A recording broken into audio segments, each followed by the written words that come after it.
안녕하세요. 오늘은 여러분이 보내주신 자료들을 바탕으로 런던 하면 딱 떠오르는 곳이죠. 세인트폴 대성당에 대해 좀 깊이 파고 들어볼까 합니다. 이 상징적인 건물의 역사부터 건축, 또 그 안에 담긴 의미까지 핵심만 쏙쏙 뽑아 알려드릴게요. 왜 여기가 특별한지 같이 알아보시죠. 일단 이 자리에 성당이 처음 생긴 건 정말 오래됐어요. 604년까지 올라가는데요. 네, 그렇죠. 아주 역사가 깊죠. 근데 지금 저희가 보는 이 웅장한 모습은 사실 1666년 런던 대화제 이후에 지어진 거예요. 맞아요. 완전히 불타버린 걸 건축가 크리스토퍼 랭경이 다시 설계한 거죠. 그 재건 과정이 무려 35년이나 걸렸다고 하더라고요. 1711년에 완공됐으니까. 네, 35년. 정말 대단한 작업이었죠. 그 재앙 속에서 이런 건축물을 세웠다는 것 자체가 그러니까요. 그 존재 자체가 뭔가 좀 특별하게 다가오는 것 같아요.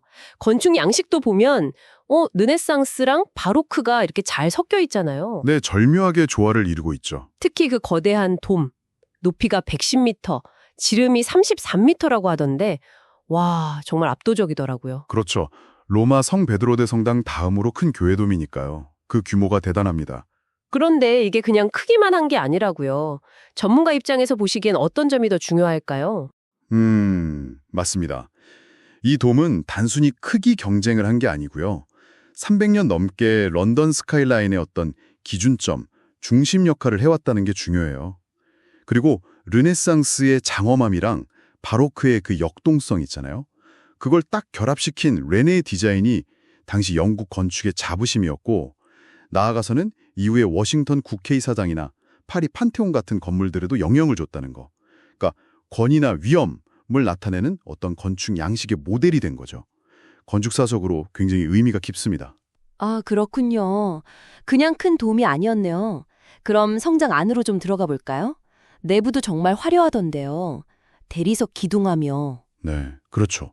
예술 작품들도 정말 많고요. 돔 천장에 사도 바울의 생애를 그린 그림들, 그리고 아치에 있는 모자이크들, 예수의 순환과 부활을 표현했다고 하던데 굉장히 섬세하더라고요. 네, 아주 정교하게 만들어졌죠. 그리고 지하 낙골당도 빼놓을 수 없을 것 같아요.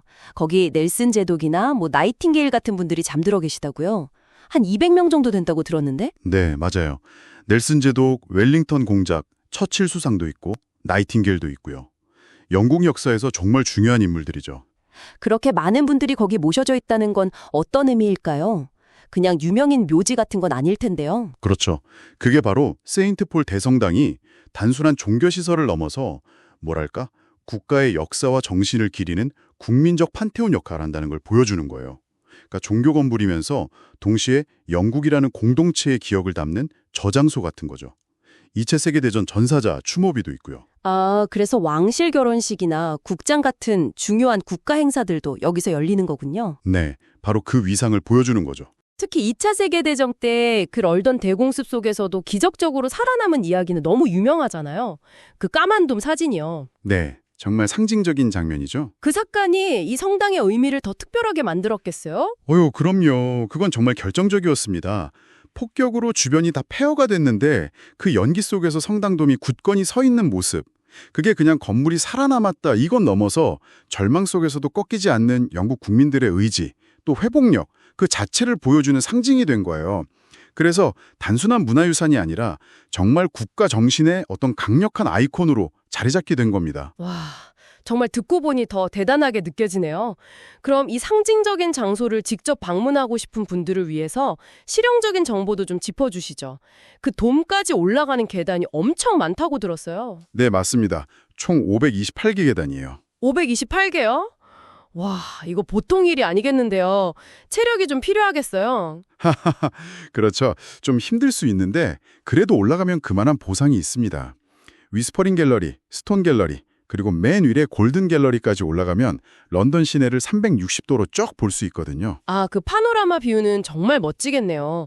위치는 러드게이트 힐이고 지하철은 센트럴 라인 센트폴스역이 제일 가깝죠? 네, 맞습니다. 바로 앞에 있어요.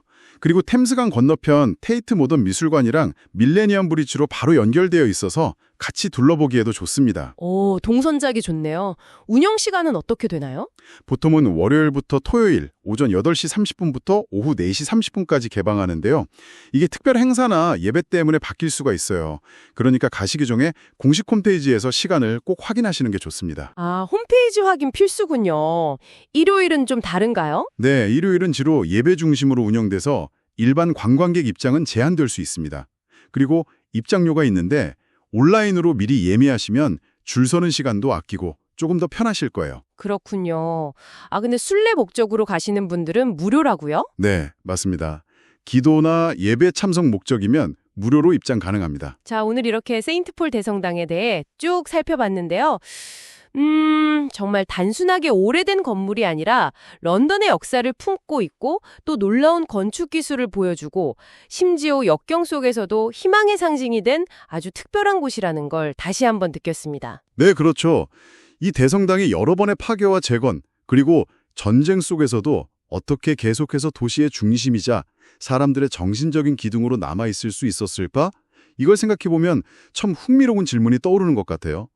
도시의 랜드마크라는 게 단순히 위치를 알려주는 걸 넘어서 어떻게 그 공동체의 기억이나 정체성을 담아내고 상징하게 되는 걸까요? 글쎄요, 여러분에게도 혹시 특별한 의미를 가진 장소 혹은 여러분이 속한 공동체의 상징이 된 그런 장소가 있는지 한번 떠올려 보시는 것도 좋지 않을까 싶습니다.